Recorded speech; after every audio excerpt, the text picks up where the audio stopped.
Vai, pode anunciar o Roberto. Então agora a gente tem o prazer de convidar nosso amigo Roberto Maier para falar sobre dependência tecnológica, uma informação super importante para nós. Todo mundo usa essa droga, né? Com certeza. Eu tô com ela no ponto. Todo mundo usa essa droga. Obrigado, viu, meu amigo? Obrigado a você.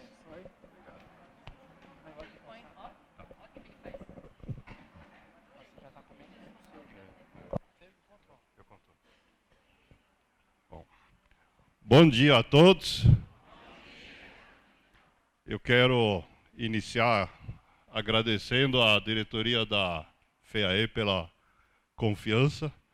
Essa é minha estreia aqui falando em cursos do Amor Exigente. Então, eu estou um pouquinho nervoso, né?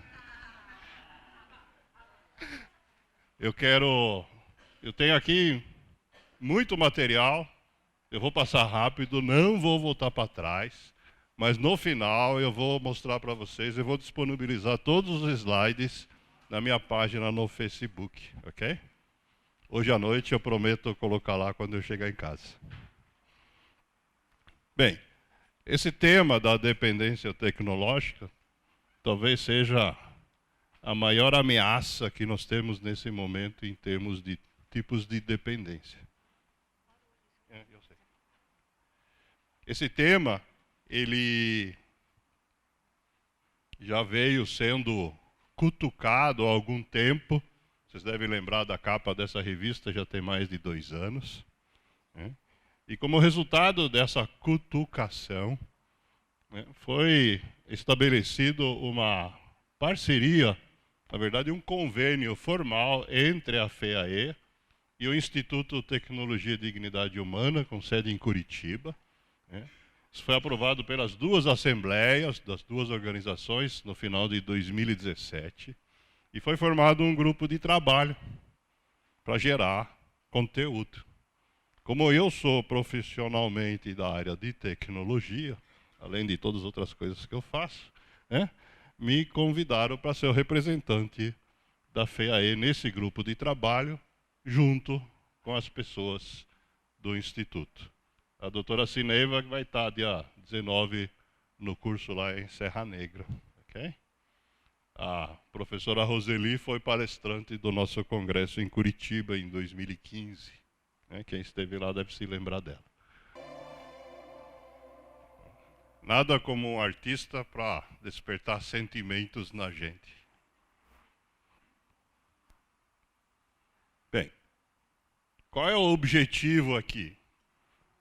O objetivo é a gente aprender, ou ajudar pelo menos, a que o uso das tecnologias seja feito da forma correta.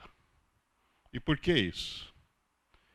Vejam, a tecnologia nada mais é do que mais uma ferramenta inventada pelo homem. E todas as ferramentas que o homem inventou podem ser usadas para o bem e para o mal. Isso vale desde longa data. E o que nós estamos fazendo aqui, na verdade, é colocar um conjunto de conhecimento que possa melhorar as decisões que vocês vão tomar a respeito do uso da tecnologia, que vocês vão aconselhar outras pessoas, mas que ao mesmo tempo, assim como o vídeo que vocês assistiram há pouco, eu tenho certeza que vai trazer novas preocupações e inseguranças também. Ou seja, nós estamos dando um primeiro passo. Isso aqui não dá para ser definitivo. Vou provar para vocês essa questão de que toda ferramenta serve para o bem e para o mal. Desde a idade da pedra. A mesma pedra que pode nos proteger do vento, da chuva, pode ser usada para matar alguém. Isso vale para os martelos, isso vale para as facas, que não são ferramentas assim tão sofisticadas, já existem há muito tempo. Vale para a energia elétrica, que nós temos o domínio dela há menos de 150 anos. Vale para a energia atômica, que tem menos de 1 século. E vale para a aviação também. Pode escolher. Se vai usar para salvar vidas ou para destruir vidas. O próprio uso das telecomunicações modernas, né? Ele pode ser usado para fazer cirurgias à distância, usando robôs operados por cirurgiões que não estão no local da cirurgia, ou pode ser abusadas por esse cirurgião que, enquanto trabalha no abdômen do paciente, está com o celular no ouvido. Bem, e como é que a gente sai dessa distinção, o que é bem e o que é mal? Nós temos que entender quais são os benefícios e quais são os riscos da ferramenta que a gente está querendo usar. E no caso específico da era digital, das ferramentas de tecnologia digital, isso pode ser bastante difícil de entender, mesmo para quem trabalha na área. Ainda mais para quem cai nesse mundo só porque o mundo está vindo para isso. E aí nós temos como alerta uma frase de um filósofo polonês, o Adam Schaff, que disse o seguinte: a tecnologia digital, além de ter toda essa possibilidade das outras ferramentas, por ela ser imaterial, ela permite fazer coisas que as outras não fazem. Se bem usada, a tecnologia digital pode ser a solução para, por exemplo, educar um monte de pessoas que de outra forma a educação não chegaria a elas. Mas se mal utilizada, como exemplificado no vídeo, isso pode reforçar a alienação das pessoas. Traduzindo isso numa linguagem do dia a dia, nós temos aqui duas mães. Uma muito feliz porque o seu filhinho aqui, menos de 5 anos, você quer estar alfabetizado, e a mãe orgulhosa porque ele já sabe jogar joguinho sozinho. Né? E a outra mãe aqui, que já veio antes no Amor Exigente, né? Questionando ela, né? Isso é fácil. Eu quero ver ele aprender a dizer obrigado, por favor, com licença, me desculpe. E essa questão é difícil mesmo. Essa charge aqui, já tem alguns anos, mas ela caracteriza o quê? Às vezes, as pessoas que não têm muita educação enxergam exatamente na tecnologia digital o acesso dos filhos ao que eles não tiveram. E acabam idolatrando a tecnologia. Ó, ele está dizendo aqui, né? Esse menino é um gênio, porque ele fica o dia inteiro no computador. O pai provavelmente é analfabeto. Né?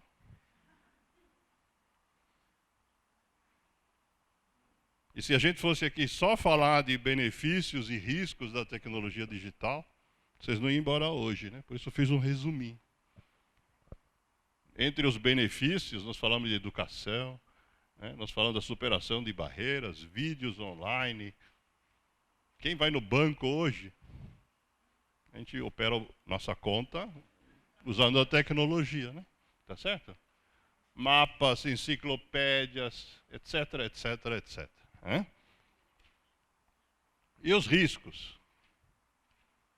Os riscos também são em grande número.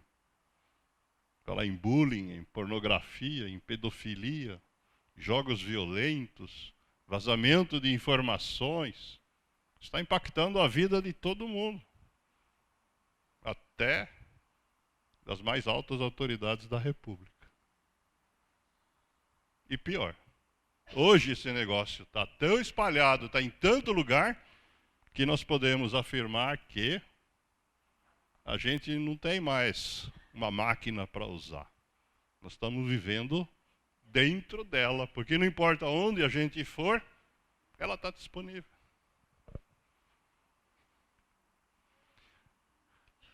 Resultado disso é que nós passamos a ter um conjunto de novas ameaças. Alguém está vendo uma foto da sua casa aí?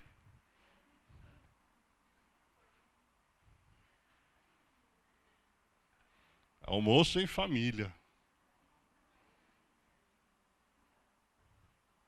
Notem, não é só celular. Começou com a televisão, né? Os avós estão assistindo televisão. No trabalho,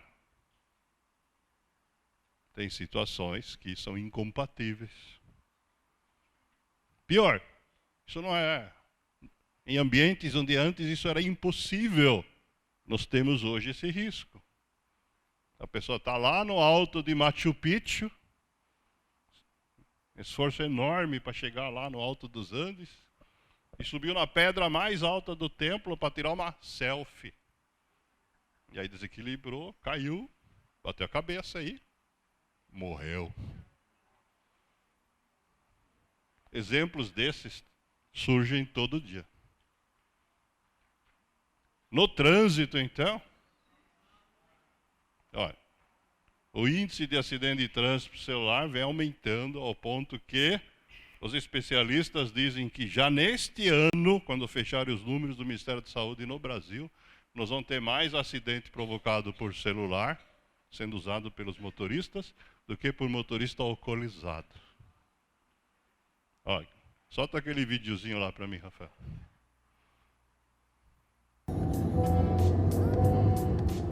E aí, tô dirigindo, mas pode falar.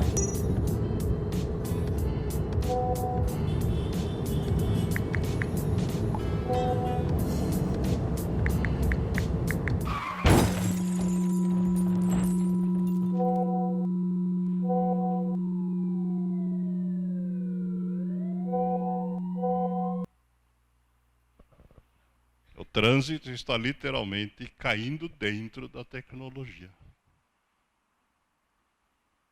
E aí nós voltamos no ponto de partida do Amor Exigente. Lembram na sexta-noite a dona Mara contando essa história? Os especialistas falam em estatísticas, em números. Para nós, cada vida perdida é uma tragédia imensa. E pior, já ouviram falar em suicídios digitais? Pessoas foram incentivadas através do meio a tomar atitudes contra a sua própria vida. Seja por conta de desafios, onde a meta é essa especificamente, seja porque as pessoas sofreram um tipo de perseguição virtual que levou elas a tal ponto de desespero que não viram outra solução para resolver o problema. E mais, saindo dos casos extremos, existem sintomas novos, como se fossem uma doença nova, que as pessoas estão falando por aí. O tecnoestresse vem se falando desde os anos 70, principalmente no ambiente de trabalho. O sujeito tem que operar computador, telefone e outros aparelhos, tudo ao mesmo tempo. Fica estressado pela tecnologia. Mas isso hoje acontece também na vida pessoal. Conseguem ler aqui essa charge? A moça está dizendo assim, ó. Postei há 5 minutos que estava deprimida. E ninguém curtiu. Pois é. Tecnoestresse do mesmo jeito. Outro sintoma, o síndrome do toque fantasma. A gente põe o celular desligado no modo vibratório ou silencioso no bolso e fica pondo a mão achando que ele tocou. Quem já fez isso? Ó, é um monte de gente corajosa aqui, né?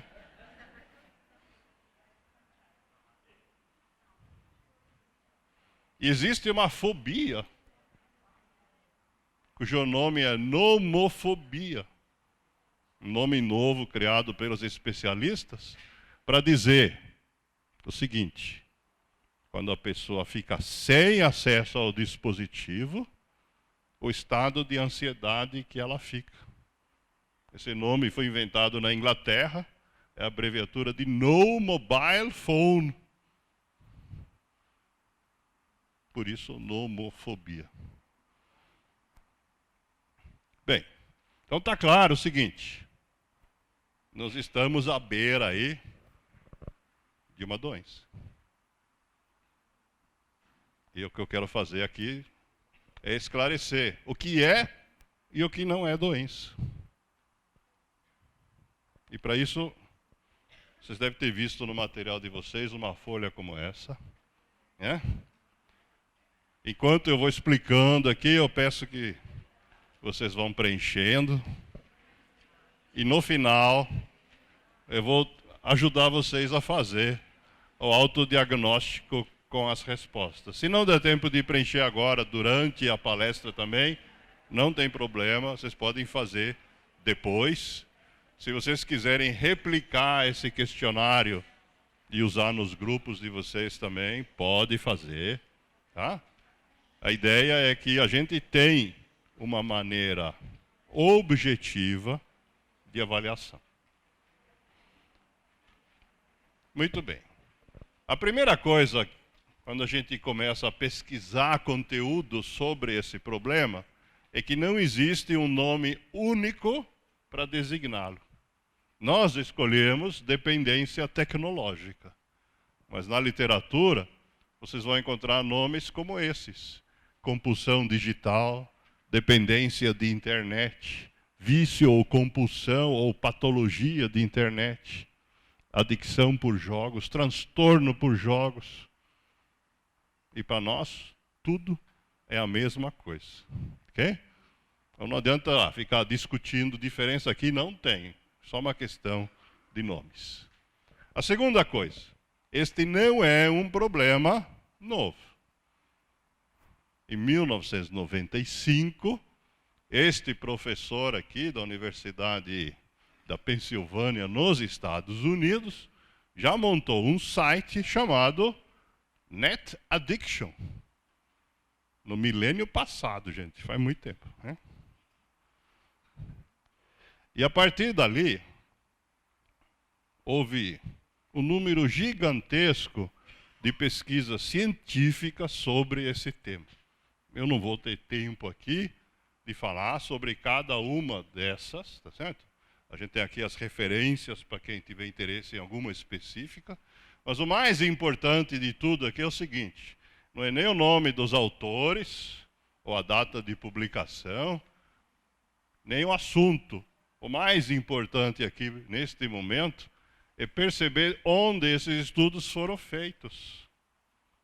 As bandeirinhas ali à esquerda identificam os países. Então nós temos coisas feitas na Turquia, na Austrália, no Canadá, na Holanda, na Finlândia, na Alemanha, na Itália, na China, em Israel, nos Estados Unidos, no Brasil, na Grécia. Esse é um problema universal.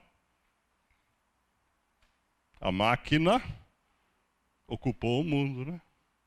Não tem como ser de outra maneira. No Brasil, quem iniciou primeiro estudos sobre esse tema foram pessoas do Instituto de Psiquiatria da USP. Fica na Faculdade de Medicina, ali na Dr. Arnaldo com Rebouças, né, para quem conhece São Paulo, e que criaram em 2005 esse site Dependência de Internet, com essa cara, naquela época. Hoje ele tem esta cara, e se alguém preferir, esse questionário que vocês têm, ele está disponível num outro formato diferente, mas pode ser feito o teste online. Ok? Só entrar nesse site, Dependência de Internet. A primeira definição de dependência de celular foi estabelecida pela colaboração daquele professor lá da Pensilvânia com o Cristiano Nabuco, que é doutor em psicologia, aqui do nosso IPQ. E quando a gente olha para essa definição, a gente começa a ver aqui pontos de contato muito estreitos com aquilo que quem é do Amor Exigente está acostumado a ouvir da dependência química. As reações que as pessoas têm quando não têm acesso são muito semelhantes.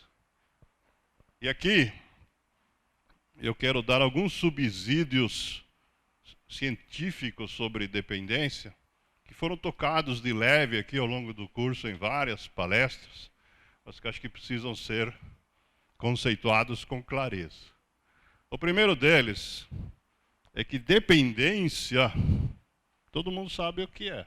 É um comportamento onde a pessoa precisa repetir alguma coisa. E quando a gente fala em dependência química, essa dependência é criada por uma substância química. Mas existem outras formas de dependência que não utilizam substâncias. Tem pessoas que são dependentes de exercícios físicos. Tem pessoas que são dependentes de jogar baralho. Tem pessoas que são dependentes de comer. Comem sem parar. Né? Então, a primeira coisa quando a gente fala em dependência de uma forma geral é que nós precisamos distinguir entre dependência com ou sem substância. E a pergunta imediata que vem é a seguinte: no caso da dependência tecnológica, é dependência, então, com substância ou sem substância? Esse é o primeiro debate. Né? A primeira resposta que todo mundo dá, já ouvi aqui, sem. Mas tem gente que fala ao contrário. O próprio Nabucco fala que é com. É uma substância virtual. Por quê? Porque quando nós usamos um jogo, nós usamos um celular para assistir vídeo, o que está acontecendo? Aquele conteúdo, ele vem direto, né, a matéria-prima que está ali, vem direto para o sistema nervoso central. Quando você faz uso de uma substância química, se você cheira, fuma ou se injeta, antes de chegar no cérebro, vai passar por alguma outra parte do corpo. Leva algum tempo. Nesse caso, não. Vai direto, né? Dos olhos, dos ouvidos, para o cérebro. Uma das evidências de que isso é real é quando a gente começa a olhar para os trabalhos que descrevem os efeitos nocivos do uso desmedido dessa tecnologia, é que as pessoas têm, em alguns casos, efeitos no seu comportamento semelhantes àquilo que no popular a gente chama de drogas pesadas. Ou seja, isso não é brinquedo, não. Pior ainda, assim como as drogas sintéticas hoje são manipuladas, né, e as drogas, entre aspas, naturais, sofrem mutações genéticas pelos traficantes para aumentarem o seu grau de criação de dependência, neste caso, tem a mesma coisa. Os produtores de jogos, os cursos universitários que ensinam a planejar, desenvolver jogos, ensinam técnicas para que os jogos sejam viciantes. Isso é tão valorizado, quem não acreditar é só abrir agora o Google Play ou Apple Store e procurar o jogo mais viciante do ano. Está cheio de jogos que usam isso como argumento de marketing.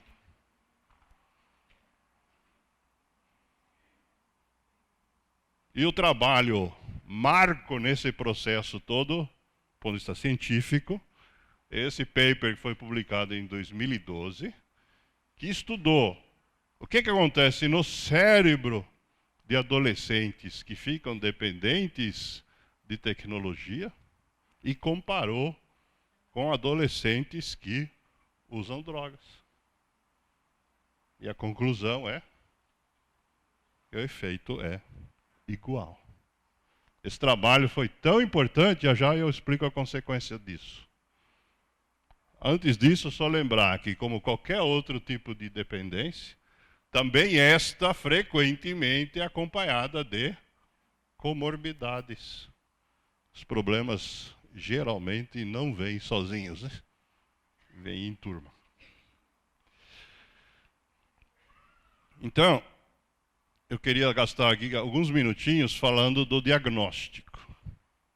E aqui tem outro pedacinho de material científico que acho que é importante para todo mundo que é do Amor e Gente saber. Vale para todos os tipos de problemas que estão falando aqui. A Associação Americana de Psiquiatria tem um manual que tem esse nome aqui, que já está na 5ª edição. A 5ª edição foi publicada em 2013, maior que a Bíblia, que descreve como é que faz o diagnóstico das doenças psiquiátricas. E nessa 5ª edição foi incluído, em função daquele paper que acabei de citar de 2012, como condição para estudo posterior, pela primeira vez, o transtorno de jogo pela internet. Os sintomas que são usados pelos médicos, é isso que o manual dá, o roteiro para os médicos, certo? A maneira como se avalia são estes 9 critérios aqui. Eu já ouvi aqui perguntar, antes também alguém me perguntou lá fora, né, se a pessoa que bebe muito é alcoolista. Eu falei, não é assim que avalia. A forma certa de avaliar se a pessoa tem ou não um problema de dependência é este. São estes 9 critérios. Não vou ter tempo aqui de falar de cada um deles, né? Eu vou compartilhar esse material depois, para quem não estava no início.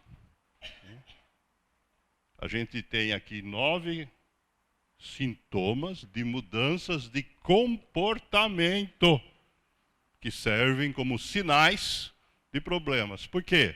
Porque nenhum tipo de dependência tem um exame clínico, como tem, por exemplo, a diabetes, para dizer você tem essa doença. Não existe um exame nem para dependência química, nem para tecnológica, nem para compulsão por jogo, que diga você tem ou não tem. Tem que fazer por observação. E, portanto, tem que passar por critérios que o médico vai usar. A segunda parte disso é o seguinte, não basta a presença do sintoma por um instante. A regra que esse manual dá é que desses 9 critérios, 5 ou mais têm que estar presentes por pelo menos um ano. Ok? Se for menos tempo, o médico só pode dizer que você tem essa doença se os sintomas forem extremamente severos. A outra questão que vem vindo aí, e que ninguém falou aqui ainda, é a CID. Todo mundo já ouviu falar da CID quando foi pegar atestado, né? Para justificar a ausência em alguma atividade. Só que, não estou dizendo que foram vocês ouviram falar disso, né? Só que hoje nós temos a CID-10, não é? O que é a CID-10? Essa CID, essa classificação internacional de doenças, é um catálogo de doenças, de todas as doenças, de todos os tipos, que é mantido pela Organização Mundial da Saúde, um órgão das Nações Unidas, e que periodicamente sofre revisões. Mas a CID-10 está em vigor há muito tempo, desde 1990. Por isso que provavelmente aqui ninguém se lembra da CID-9. Se lembrar é porque já tinha consciência dessas coisas antes de 1990. E a CID-11, que é a próxima versão, já foi lançada. O processo de mudar essa classificação para atualizar isso a nível mundial é um trabalho gigantesco, porque tem que atualizar o treinamento de todos os médicos e enfermeiros do mundo inteiro, em todos os idiomas que se fala no planeta, tem que atualizar os sistemas de controle de epidemias de todos os ministérios de saúde de todos os países do planeta. Então, esse é um processo lento, mas já foi iniciado. A CID-11 entra em vigor, obrigatório no mundo todo, a partir de 1º de janeiro de 2022. Ok? E como passou tanto tempo desde 1990, foi feita uma revisão profunda. Ok? Quem tiver interesse em conhecer, é só entrar no site aqui, ICD, que é a CID em inglês, .ru, é a Organização Mundial da Saúde, em inglês, .int. Eu fui lá e peguei o capítulo relativo aos problemas que nós estamos falando aqui. E quando a gente pega aqui esse item, né, que diz respeito a transtornos comportamentais ou mentais, e a gente abre esse capítulo, nós temos essa lista aqui, que começa com problemas de desenvolvimento neurológico, mas que dentro dele tem um capítulo que se chama aqui transtorno por uso de substâncias ou comportamentos compulsivos. Ou seja, aquilo que eu mostrei antes de forma intuitiva, decisão da Organização Mundial da Saúde. É tudo uma coisa só. Eu vou pular aqui a caracterização e vou avançar aqui. Outra questão importante que nós precisamos saber é que existem leis a esse respeito. A maioria das pessoas ignoram. Todo mundo já ouviu falar do Estatuto da Criança e Adolescente, mas pouca gente sabe interpretá-lo nesse cenário tecnológico. No seu artigo 243, essa lei diz assim: vender, fornecer, servir, ministrar ou entregar, ainda que de graça, qualquer substância que possa causar dependência física ou psíquica é crime, penável com detenção de 2 a 4 anos. Ou seja, em tese, entregar um celular para um menor de idade é crime. Quando fizeram a lei em 1990, ninguém estava pensando nisso. Certamente a lei vai ter que sofrer ajustes, mas é para pensar. Isso aqui, certamente, é crime. Pode buscar na internet. Está à venda bem baratinho. Outra lei que impacta o mundo da tecnologia é a questão do Marco Civil. O Marco Civil da internet diz quais são os direitos e deveres dos fabricantes, dos provedores e dos usuários. E nessa lei, o artigo 29 diz que os pais são responsáveis por zelar para que os filhos não acessem conteúdo impróprio. E no parágrafo único desse artigo diz que a responsabilidade disso é conjunta do governo, dos provedores, dos desenvolvedores de aplicativos e da sociedade civil, que somos nós. Por isso que nós estamos falando disso aqui. E como é que faz isso? Bom, vocês perceberam então que falar em prevenção faz todo sentido. E precisamos prevenir antes que isso vire uma gigantesca epidemia.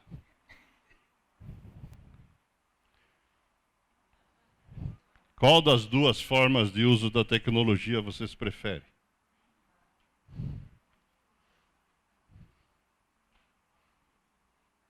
Não precisa falar muita coisa, né? Bem, o que eu quero aqui dizer é o seguinte. Nesse trabalho que foi desenvolvido, nós identificamos material com orientações produzido pela sociedade civil. Oficialmente, o Amor Gente ainda não se pronunciou a esse respeito. Mas a Sociedade Brasileira de Pediatria, que são os médicos que tratam de crianças e adolescentes, elaborou em 2016 esse documento aqui, do qual eu retirei aqui algumas orientações. A primeira orientação.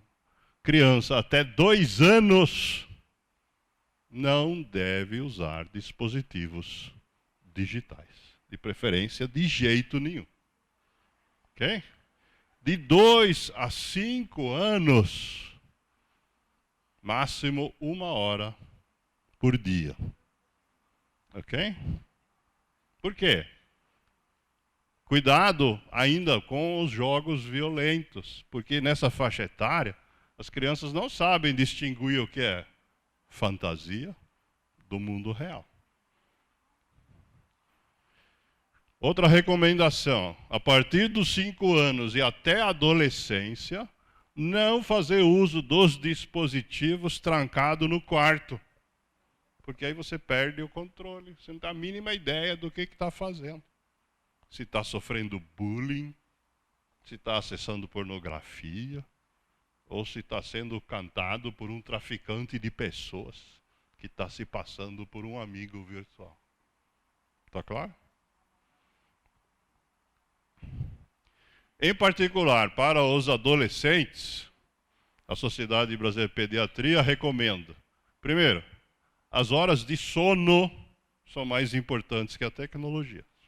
Segundo, não deve deixar de ter atividade física. E mais uma vez, num outro nível, a questão da violência. Para os responsáveis, tem mais uma pilha de recomendações. A mais importante, e isso é uma coisa que a maioria das pessoas não sabem fazer, mesmo quando a gente fala numa audiência de tecnologia, nós precisamos aprender a controlar, assim como faz com filme, que tem uma indicação de idade apropriada, que coisas pode ou não pode usar no mundo da tecnologia. E a tecnologia já vem com isso marcado. Quem dá um celular para o filho pode configurar o celular e dizer, olha, conteúdo para maiores de 18 não abre. Tem um jeito de fazer isso. Mas a maioria das pessoas não sabe fazer. E entrega aberto.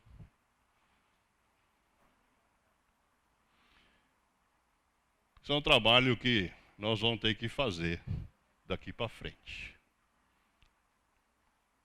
A última recomendação é que, na medida do possível, a gente use a comunicação humana tradicional.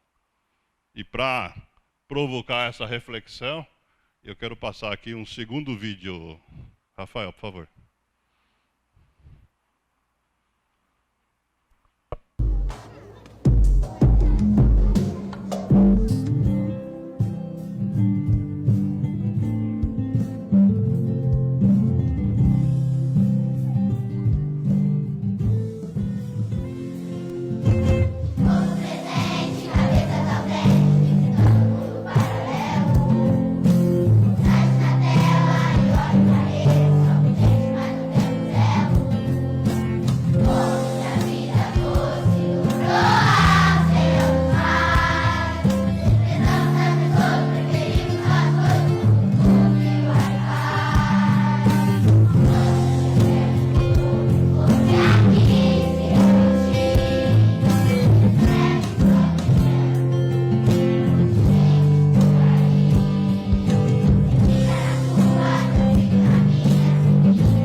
Gente, esse vídeo foi uma encomenda que o Instituto de Tecnologia e Dignidade Humana fez a um artista, um músico, com o objetivo de incentivar essa questão da desconexão. E para mim ficou extremamente marcado quando assisti pela primeira vez essa última frase que as crianças cantaram antes de eu pedir para a técnica aqui baixar o volume. Quando as crianças cantam que o melhor arquivo é o tempo com você, porque o tempo ainda bem que ninguém mais falou naquela história materialista, né? O tempo é o único recurso que nós temos, que tem uma série de características únicas. Ele não pode ser emprestado, ele não pode ser estocado, ele não pode ser negociado. Eu não posso dar o meu para você, nem dizer usa o meu amanhã. Eu não posso dizer hoje não quero, vou usar amanhã. Certo? E isso nos traz para o universo da nossa espiritualidade pluralista. Ok? Então foi aí que me pegou quando eu assisti isso pela primeira vez.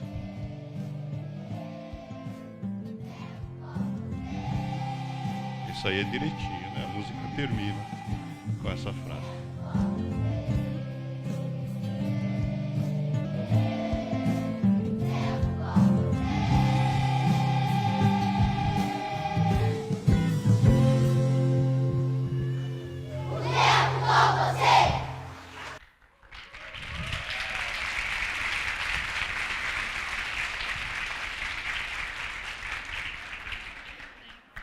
Bom, se não deu tempo, aqui tem a fórmula, eu vou compartilhar isso com vocês.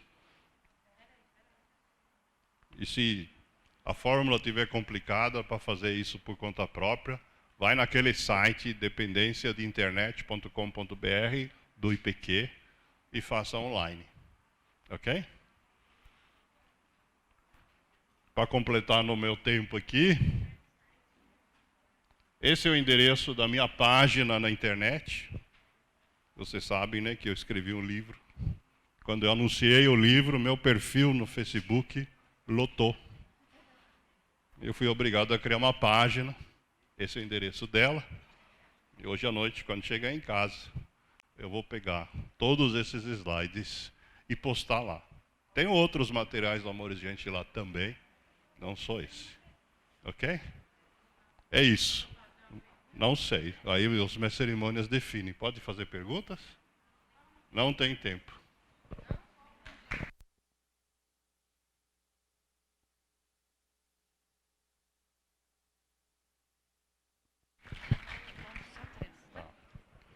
Foram liberadas 3 perguntas. Primeira. Eu queria saber sobre a definição da dependência tecnológica e dependência da internet. Porque eu entendi, não sei se eu entendi certo, que a dependência tecnológica é muito mais ampla do que a dependência da internet. Eu tenho essa dúvida, gostaria que você me esclarecesse, por favor.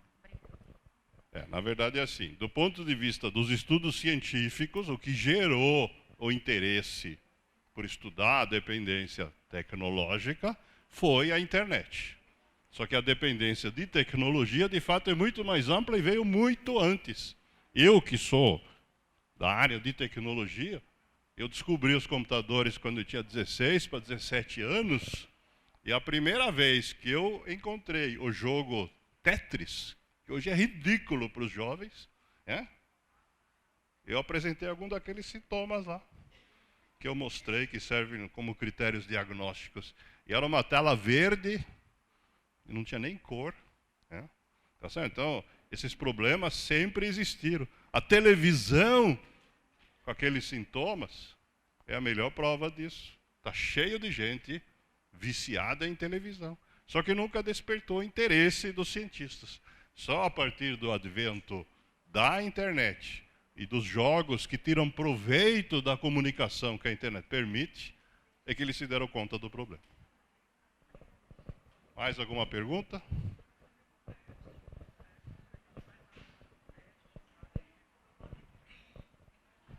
Querem que eu volte no teste no lugar das perguntas? Oi? Quem tem pergunta?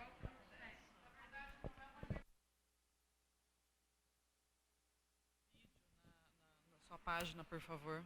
Tá. Ó, os vídeos eu não posso disponibilizar por questões de direitos de autor, é uma questão de ética. Não são meus. Tenho autorização para apresentar aqui, mas eu não posso compartilhar.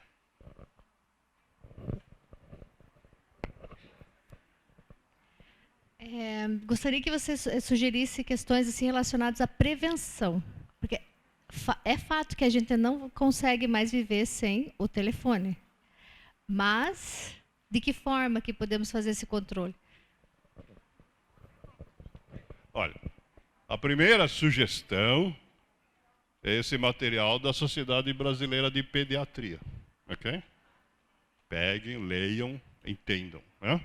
Nós estamos continuando a colaborar com o Instituto lá, e tem outras instituições que fazem parte, é uma rede colaborativa, né, que está crescendo também, de instituições preocupadas com esse problema, e que estão sendo gerados novos materiais.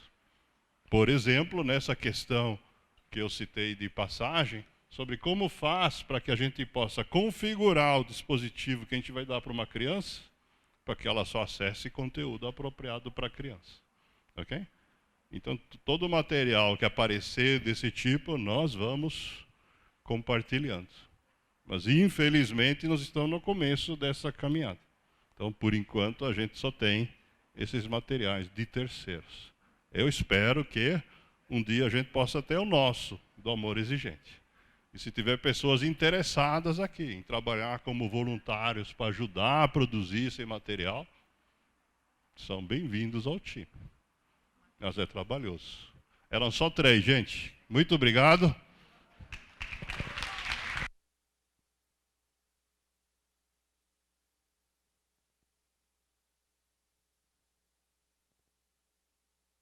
A Vanessa, para entregar a lembrancinha para o Roberto.